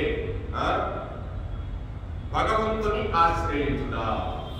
భక్తులు ఎక్కడికి వచ్చారంటే భగవంతుని ఆశ్రయించడానికి వచ్చారు. ఆశ్రయం అంటే ఆయన నిలయము, భగవంతుని ఆశ్రయించుట. అట్టి జ్ఞాన తపస్సు యొక్క ఫలితం ఏమిటి? ఈ విధంగా ఉంటే రాగ భయ క్రోధములు లేకుండా భగవన్మయమై ఉండాలి ఉంటే, భగవంతుని ఆశ్రయించి ఉంటే అట్టి జ్ఞాన తపస్సు ఫలితం ఏమిటి అని చెప్తున్నాడు. చిత్తశుద్ధి, పరమాత్మ స్వరూప ప్రాప్తి అని ఈ శ్లోకంలో చెప్పబడింది. చిత్తశుద్ధి అంటే, చిత్తశుద్ధి అంటే ఏంటండి? చిత్తం అంటే మనసు శుద్ధి అయిపోతుంది. ఇంకా మనసు ఎక్కడికి పోదు. మనస్సులో మట్టి చాలా ఉంటుందండి, అది రకరకాలుగా ఉంటుంది. ఇంకా చిత్తశుద్ధిగా నిలబడిపోయింది. శుద్ధి చేయించాం. ఇప్పుడు బంగారం ఉందండి, పొలాలలో చాలా బంగారం ఉంది. ఓరక మీద తెచ్చుకుంటే బంగారం వెళ్ళిపోయేదానికి లేదు. ఒక్క లారీ మట్టి తీసి శుద్ధి చేస్తే ఒక 2 గ్రాములు వస్తుంది బంగారం. కర్ణాటకలో మనం పోతే నేను చూస్తే ఒకసారి పెద్ద లారీలు ఉంటాయి, దాన్ని శుద్ధి చేయాలంటే ఎంత పనో 2 గ్రాములు బంగారం. 2 గ్రాములు బంగారం ఎక్కడ దీంట్లో చూసారండి, అక్కడ పిల్లలు అసలు ఏంటి బంగారం చూస్తే దీంట్లో ఉంది. ఆస్ట్రేలియాలో కూడా పెద్ద పెద్ద బంకులు ఉంటాయి, అవన్నీ ఇలా చేస్తే ఇంత బంగారం వస్తుంది. ఎంత శుద్ధి చేసి వస్తుందండి? ఈ విధంగా మన శరీరంలో ఎంత శుద్ధి అయిపోవడం, ఈ మట్టి ఎంత ఉందనుకున్నారు, కొన్ని కోట్ల జన్మల నుంచి దీన్ని శుద్ధి చేసుకోవాలి. అదే చిత్తశుద్ధి. ఈ చిత్తశుద్ధి పరమాత్మ స్వరూప ప్రాప్తి అని ఈ శ్లోకంలో చెప్పబడి ఉన్నది. అంటే జ్ఞాన తపస్సు అనగా ఏంటంటే రాగ భయ క్రోధములు రానికుండా చేయటం, భగవన్మయుడై ఉండటం, భగవంతుని ఆశ్రయించుండటం. భగవన్మయుడై భగవంతుడు కలిసి భగవంతుని ఆశ్రయించి ఎన్ని రకాలుగా చెప్తాడో చూడండి దీంట్లో పదాలు. అట్టి జ్ఞాన తపస్సు ఫలితమే చిత్తశుద్ధి, పరమాత్మ స్వరూప ప్రాప్తి. ఇంకా పరమాత్మ స్వరూపం అంటే ఇంకా నీకు ఊరికే ఇంకా కృష్ణుడు బొమ్మ ఇవన్నీ ఉండదు. ఇంకా నీకు నీలోని నువ్వు చూసుకుంటుంటావు పరమాత్ముని. ఏమి శరీరం ఇచ్చాడరా, ఎన్ని అవయవాలు ఇచ్చాడరా, ఈడ గుండె ఇచ్చాడరా, ఇక్కడ ఇంకో అవయవం తినేదానికి ఈడ అరిగేదానికి ఒకటే, ఈ కిడ్నీలు ఒకటే, ఇంకో అంగాలు ఒకటే, ఇంకొక ఎన్ని ఇచ్చాడు నా భగవంతుడు. ఆయన స్వరూపం ఎలా ఉంటుందా, ఎంత స్వరూపం అని అంటే స్వరూపాన్ని అలా పైనుంచి కిందాక మనసులో చూసుకుంటే నీకే ఆ కృష్ణ పరమాత్మ అలా కనిపిస్తూ ఉంటాడండి. ఇదే పరమాత్మ స్వరూప ప్రాప్తి. వీతరాగ భయ క్రోధ ఫస్ట్ ఏం చెప్పాడండి? వీతరాగ భయ క్రోధ అన్నాడు. వీత రాగ భయ క్రోధ అంటే జ్ఞాన తపస్సునందని మొదటి సాధన కామ క్రోధ భయములను త్యజించుట. ఈ జ్ఞానం అనే సాధన మొట్టమొదట ఈ కామాన్ని, కోరికల్ని, క్రోధాన్ని, భయాన్ని త్యజించేయాలి. అటువంటి వాడే భగవంతుడి దగ్గరికి వెళ్ళగలిగింది. అమ్మో భగవంతుడు అంటే భయమే, భగవంతుడు ఇదే అంటే మనం ఎప్పటికీ చేరలే. భగవంతుడు ఏ మాత్రం చేరలేమంటే ఈ దుష్టత్రయం సాధనకు మహాప్రమాదకరమైనది. ఈ వీత రాగ భయ క్రోధ భగవంతుడు ఎటువంటి పదాలు వాడుతున్నాడో చూడండి. మొదటి సాధన కామము, కోరికలు కట్ చేసే, క్రోధము ఏమైనా కోరికలు కట్ చేస్తే ఎలా అంటే నువ్వు అడగనవసరం లేదండి, అన్ని నేనే చూసుకుంటా అన్నాడుగా. నీ డ్యూటీ నువ్వు చేసుకోపో అంతే, నా కర్తవ్యాన్ని నేను చేసుకోపోతా, ఆ పైన ఆయన చూసుకుంటాడు. నారాయణ ఉన్నాడు. మనకి ఈ ప్రపంచం అంతా భగవంతుడే, ఈ అండపిండ బ్రహ్మాండాలన్నీ భగవంతుడే. నీకు ఎంత ఇవ్వలేదా? ఎంత ఇస్తాడు, అడగనవసరం. నీకేం కావాలో నీ పిల్లలకి వాళ్ళకి ఏం కావాలో ఆయన చూసుకుంటాడు. కామము, క్రోధము, భయము ఈ మూడు వీతరాగ భయ క్రోధ తెలించుట ఈ దుష్టత్రయమే సాధనకు మహా ప్రమాదకరమైనది. ఈ మూడుగానే వదిలేయగలిగితే చాలు, లేకపోతే ఏ మాత్రం సాధనకి ఇది ప్రమాదం, మహా ప్రమాదం. భగవంతుడు చెప్తాడు. మనం అనుకుంటాం ఏదో భక్తిలో ఉన్నా, నేను అనుకుంటాను ఎవరన్నా ఏమన్నా పక్కన లేదు ఆఫీసు కోపంతో లేకపోలేండి. ఎందుకంటే ఒకప్పుడు ఉండేది, తర్వాత తెలుసుకున్న తర్వాత ఓహో మహానుభావుడు వచ్చి ఆయన పని ఏదైనా ఉంటే నేను చేసినాడు, లేకపోతే నాకు సంబంధం లేదు. ఎక్కడన్నా ఉంటే వాళ్ళతో పైన నీ పని చెప్పాను అంతే, నేను చేసే పని అంటే నాకు భగవంతుడు అలా చెప్పాడు కాబట్టి అంతే.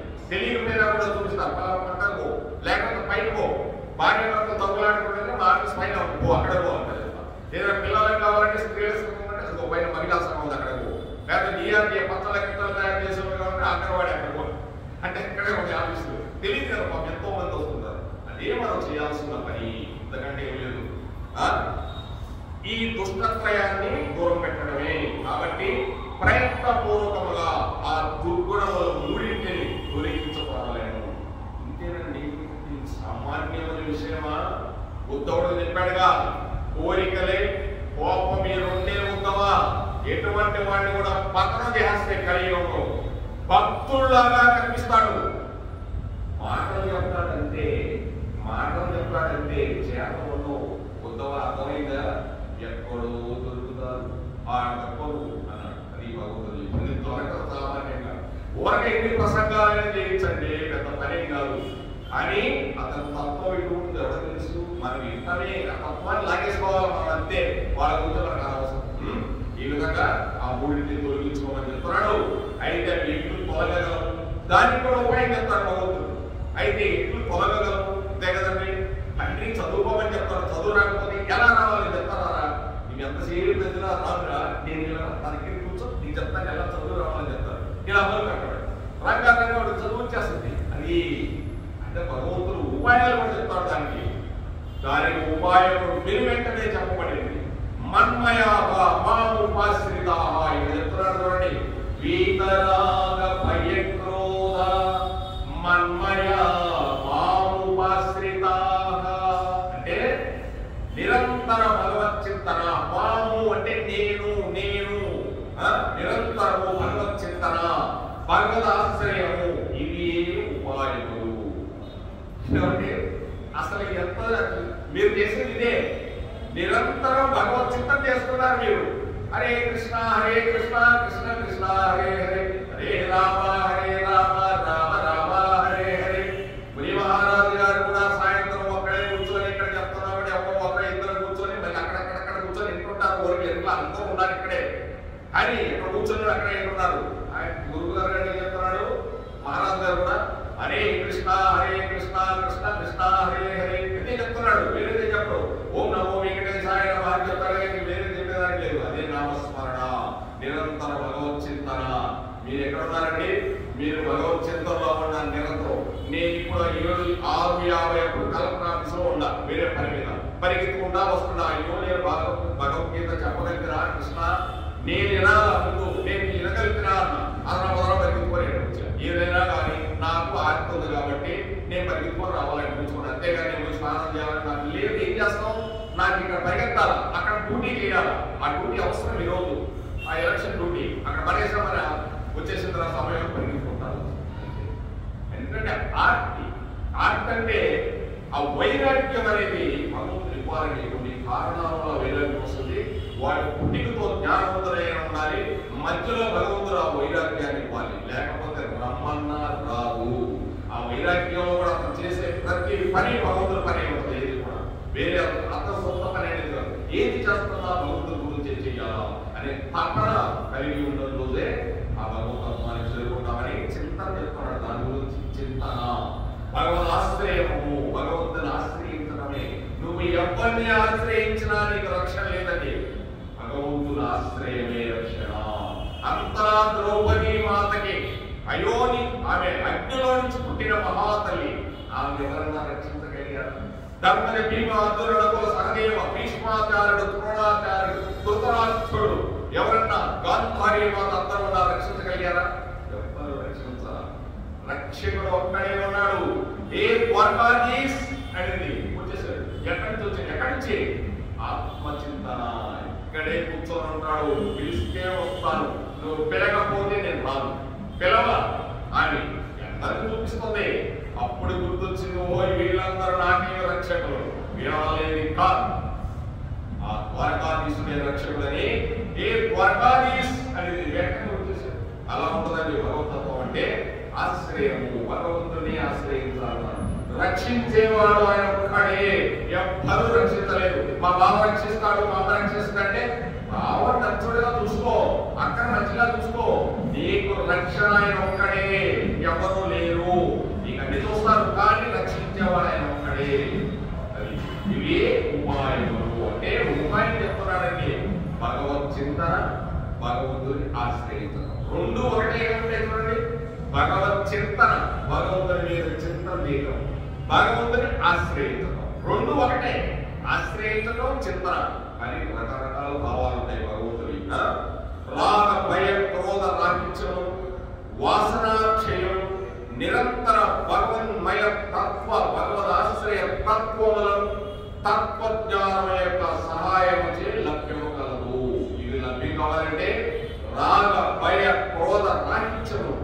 ఈ యొక్క రాగము, భయము, క్రోధమనే ఆ రాగిత్యాన్ని వదిలేసి వాసనాక్షయం, ఎప్పటి నుంచో వచ్చిన వాసనా భాగాలు ఉంటాయి మన వెనక.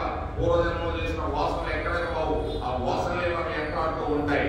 నిరంతరం భగవన్మయత్వ, భగవంతుని యొక్క తత్వాన్ని, భగవతుని ఆశ్రయించడం ఈ తత్వజ్ఞానం యొక్క సహాయంతో లభ్యం కాగలదు. ఈ యొక్క తత్వజ్ఞానమే భగవంతుని చింతించడం ద్వారానే ఇవన్నీ కూడా ఇవి భగవంతుని మనం చేరుకోగలిగింది. అంటే భగవంతుని చింతించడమే చింతన కార్యక్రమం అంటే హరినామ స్మరణ. ఇవంతా లేకుండా హరినామ స్మరణ కలియుగంలో. కానీ ఇన్ని రకాలుగా భగవద్గీత ఎందుకు చెప్తున్నాడంటే, ఎక్కడైనా ఒక పాయింట్ ఏమన్నా చదువులోకి ఎక్కితే చాలు, ఒక పాయింట్ అయిపోతాడు. అందుకు భగవద్గీత ఎన్ని శ్లోకాలు భగవంతుడు చెప్పేది రోజు ఆయన అర్జునుడికి. ఈ వాసనాక్షయ తత్వజ్ఞానంలో రెండు ఒకదానిచే మరి ఒకటి పరిపోషింపబడుట వలన రెండింటిని ఏకకాలం అందే సమముగా అభ్యసించుతూ రావలేను. బహువహ అంటే ఇంతవరకెందరో ఇంటి జ్ఞాన తపస్సు చే పునీతులై బ్రహ్మ సాహిత్యం పొందగలరని చెప్పుట వలన దాని మహిమను తెలుపుటకు ప్రత్యక్ష సాక్ష్యం లభించినట్లయినది.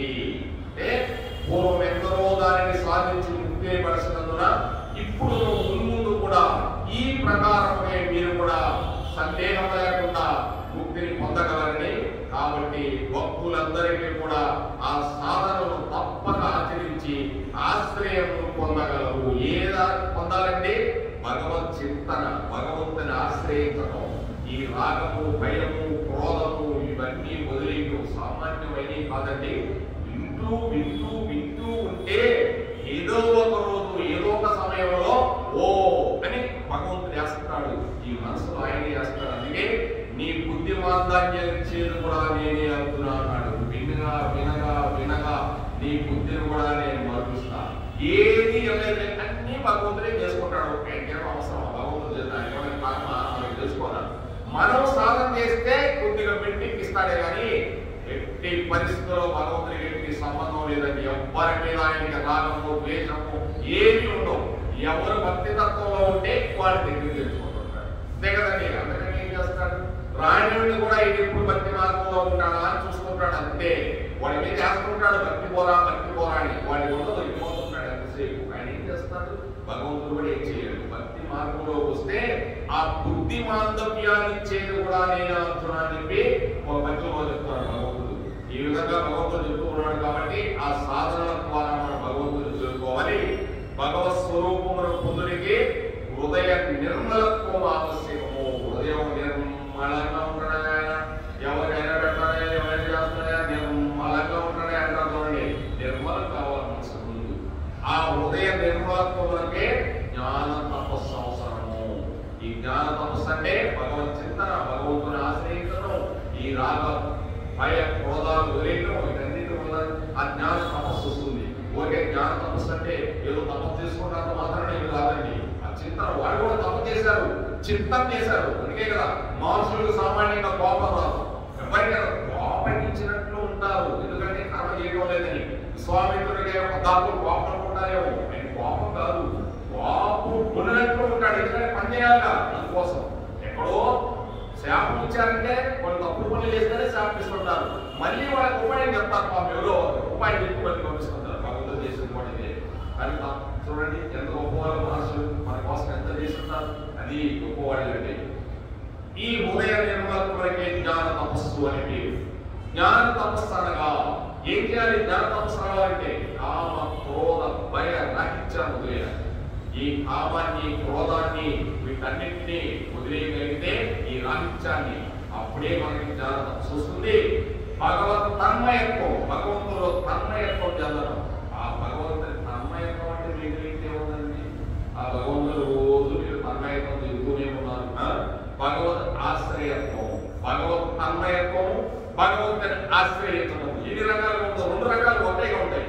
భగవత్ తన్మయత్వం అంటే తన్మయత్వం చెందడం. రకరకాలుగా మీ అమ్మగారింటికి వచ్చి వెళ్ళారు, మీరు అమ్మ చూశారు, అబ్బా అమ్మ చూసారా, తన్మయత్వం చెప్తున్నానయ్యా, నేను ఎన్ని రోజులు చూసారా అంటావా లేదా? అది తన్మయత్వం.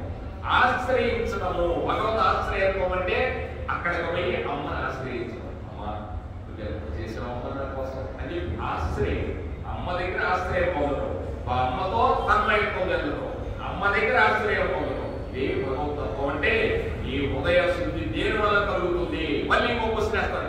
మళ్ళీ చెప్తాడు అర్జునుడికి ఏమో మొదలడు, అసలు మనం మొదలడండి కృష్ణ పరమాత్ముడు ఇదే పనులు ఉంటాడు ఆయనకి. ఈ హృదయ శుద్ధి దేని వల్ల కలుగుతుంది అంతే కదా. కొంతమందికి నాకు మనశ్శాంతి లేదండి, ఎలా చేయాలండి, ఎలా ఉంటుందని మనశ్శాంతి. ఈ రాగమయ క్రోధాలు వదిలేస్తే మనశ్శాంతి ఉంటుంది, అంతవరకు మనశ్శాంతి ఉండదు. నువ్వు ఎంతమంది సన్యాసుల దగ్గరికి పో, శంకరాచార్య దగ్గరికి పో, రామానుజాచార్య దగ్గరికి పో, కృష్ణ పరమాత్ముడి దగ్గరికి పో, ఏం చెప్తాడు? ఈ మూడు వదలరా, ఇదే కదా కృష్ణుడు చెప్పింది. ఈ మూడు వదిలితే నీకు మనశ్శాంతి వస్తుంది. అంత ఈజీగా వదలగలుగుతున్నా, ఎంత సామాన్యమైన విషయం కాదు. వినగా వినగా వినగా వినగా వదిలేస్తాం, వినగా వినగా వినగా వదిలేస్తామండి. వినకపోతే ఏమీ వదిలేరు. జ్ఞాన తపస్సు చే దీని వివరణలు పైన తెలుపబడినవి అన్ని ప్రకారముగా జనులు సేవించదో ఆ ప్రకారమే వారిని అనుగ్రహించుదని భగవానుడు ఇంకొక పద్యంలో వచిస్తున్నాడు.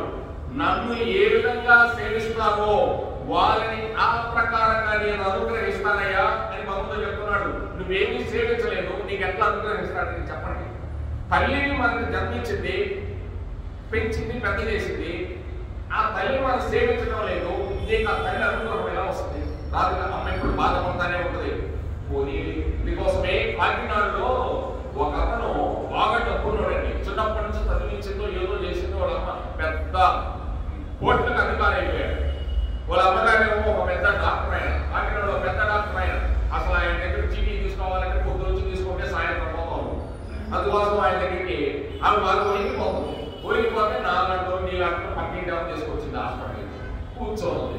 ఈయన ఎక్కడి నుంచి వచ్చాడు? పెద్ద కాలేజీలో వచ్చేసి టక టక టక తీసేసి వారికి వెళ్తుంటే ఆ కాంపౌండర్ అయ్యా అయ్యారు వచ్చారు, ఆయన పెద్ద ఆయన వచ్చారు అంటే డాక్టర్ గారు అంతా ఆయనకి ఎంత పేరెంట్ అంత పేరెంట్ డైరెక్ట్ గా వెళ్ళిపోయి వారికి దగ్గరికి పోయి ఫ్రెండ్స్ ఎందుకు మోడల్ తీసుకెళ్తాడు ఆయన, ఫ్రెండ్స్ తీసుకెళ్తున్నాడు. అంత డాక్టర్ కూడా బయటకు వచ్చేసి ఈయన చూస్తుంది పక్కింటి పక్కా ఉంది వాళ్ళ కొడుకు ఆయన. ఆ ముసలమ్మ కొడుకే ఇలా చూసుకు వెళ్ళిపోయాడు, ఆ చూసుకోకి ఇలా వెళ్ళిపోయాడు. వాళ్ళకి ఈ పక్కా వాళ్ళని తీసుకొచ్చినాడు. ఏమమ్మా పెంచావు, పెద్ద చేశావు, కొడుకు ఇంత ప్రయోజనం చేశావు, నీకు బాగా లేకపోతే ఏమమ్మా ఇక్కడ ఉన్నావు, ఎందుకు ఉన్నావమ్మా ఒక మాటను అడిగాడమ్మా నీ కొడుకు. ఎందుకమ్మా ఈ కొడుకు ఏం చేసుకున్నామ్మా అంటే ఆమె ఏంటంట, పోనీలేమ్మా వాడు చూడకపోయినా పర్లేదమ్మా, వాడికి నా ఆయుష్ ఇంకా ఉండాలి, నా ఆయుష్ కూడా ఇస్తానమ్మా, పెంచాలమ్మా అనిందంట. అది తల్లి మనసు అంటే. ఆయన మళ్ళీ వచ్చి డాక్టర్ గా 2 నిమిషాలు చూపించుకున్నాడు, ఇలా వాళ్ళ చూసి వెళ్ళిపోయాడు. ఇంకా అతను ఏమన్నా చెప్పండి, ఏమనాలో చెప్పండి. ఇంకా తల్లిని ఆశ్రయించకపోతే సరే ఈ కార్యక్రమం తర్వాత ఎప్పుడో ఆయన భగవంతుడు ఏం చేస్తున్నాడో తర్వాత చూసుకోవాలి. అందుకోసం భగవంతుడిని ఆశ్రయించడమే. అందుకే నాకు నువ్వు ఆశ్రయించి నాకు చేస్తే రేపు నీకేం చేస్తానో చెప్తానంటాడు ఇంకో పద్యం. నాకు నువ్వు కానీ నా దగ్గర వచ్చి చేస్తే నీకు నేనేం చేస్తాను చూసుకోలేమంటాడు. అది అర్జునుడు చెప్పేది. హరే కృష్ణ కృష్ణ కృష్ణ హరే హరే, హరే రామ రామ రామ హరే హరే. ఏడుపుగలవాడ వెంకటరమణ గోవింద గోవింద. రాధే రాధే రాధే రాధే, రాధే కృష్ణ గోవింద రాధే, రాధే కృష్ణ గోపాల రాధే, రాధే రాధే రాధే రాధే, గోవింద రాధే గోపాల రాధే, గోవింద రాధే గోపాల రాధే. జై గోవింద గోవింద, జై రాధాకృష్ణ గోవిందకి, రాధాశ్యామ్ గోవిందకి, బృందావన్ గోవిందకి, మధుర గోవిందకి, ఏడుకొండలవాడ వెంకటరమణ గోవింద గోవింద.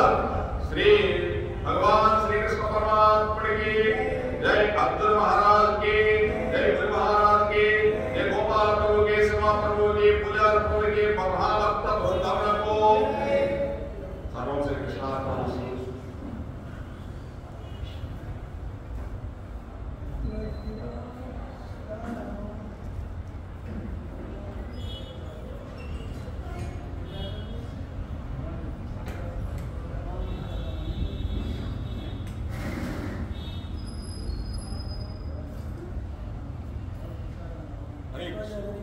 హరే కృష్ణ. లేదండి